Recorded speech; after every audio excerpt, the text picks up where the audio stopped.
Universal Damage Repair, and Great Taste Premium Coffee.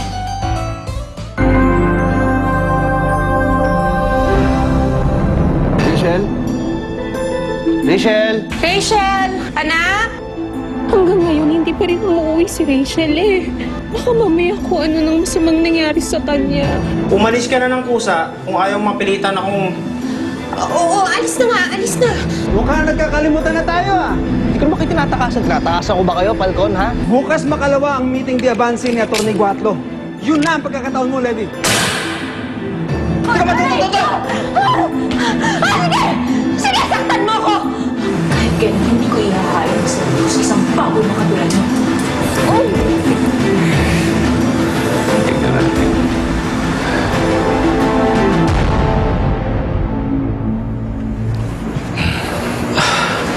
Dad. Oh,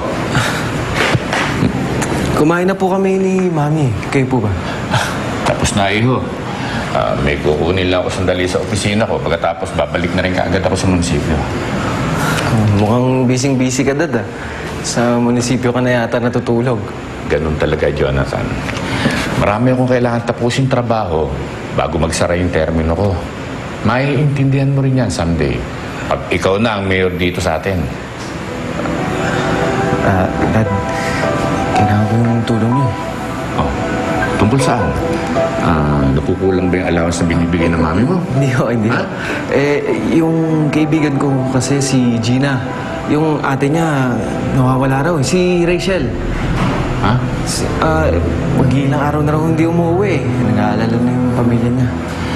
Anak, di ba, pinagbabawalan ka ng mami mo na makipagkaibigan kay Gina. Baka mami ay pareho pa tayo mapagalitan yan. Kailangan nila yung tulong natin doon.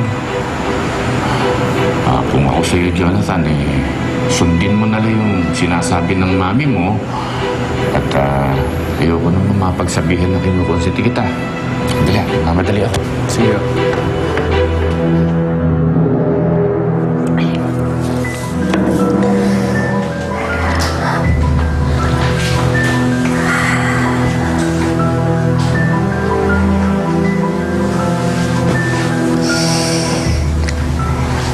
Sana nandito ang tatay mo.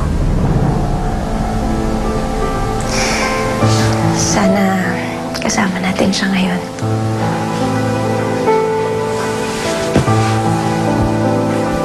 Sana inaalagaan niya tayo. Alam mo, mabait ang tatay mo. Sana mapatawad mo ako kung kinakailangan ko siyang saktan para sa kanya. Kailangan na natin buwan. Si Mayor ba? Ha?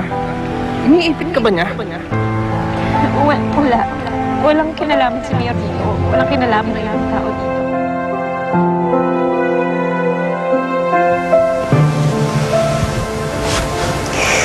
Alam mo, mahal na mahal ko ang tatay mo. Sigurado ako matutuwa yun kapag nalaman niya na darating ka na sa buhay namin.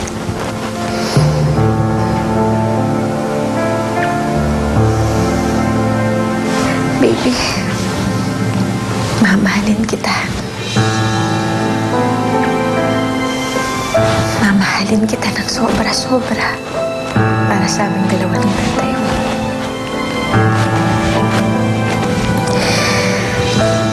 Levi ang pangalan niya.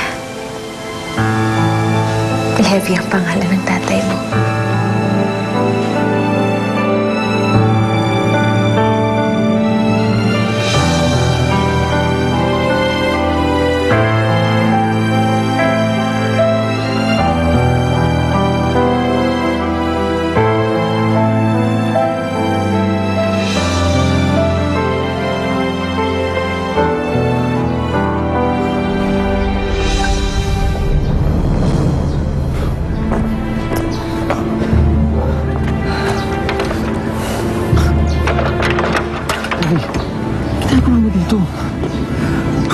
Pinalaya ka na, di ba? Paano mo na mga Guatlo? Kasi susunod, hindi ka naman patawarin. Hindi.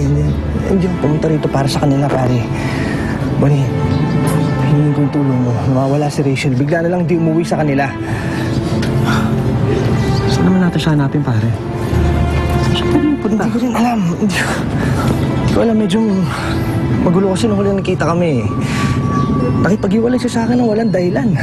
Ngayon, hindi ko man lang makakausap. Pag-iwalay ba ka mo? Tapos, nawala? Levi, kilala ka nun ni Rachel.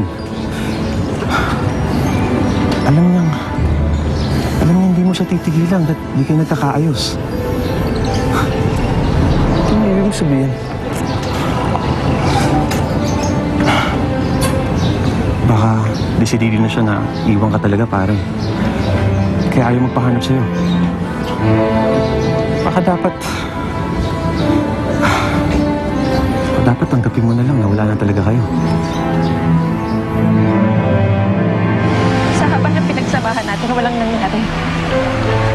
Walang pinatunguhan.